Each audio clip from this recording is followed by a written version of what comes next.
আজকে আমি গরিব বলে লোকে আমাকে বাস দেয়, যদি বড়লোক হতাম তাহলে কি দিত? কি? রড দিত। জীবনে কান্নাকাটি করলে সব সময় বসে বসে কাঁদবেন, কারণ শুয়ে শুয়ে কাঁদলে কানে পানি ঢুকে যাবে। Super super.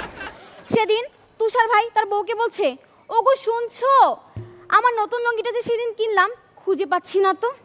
তুষার ভাইয়ের বউ বলল, আরে আর বলো না গো, তোমার লুঙ্গিটা আমার এত বেশি পছন্দ হয়েছিল যে মাঝখান দিয়ে কেটে প্লাজো বানিয়ে নিয়েছি।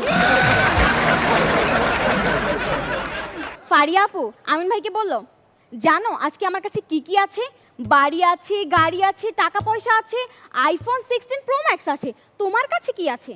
তখন আমিন ভাই কি বলল, আমার কাছে তোমার মতো অমন 4টা আছে। জাস্ট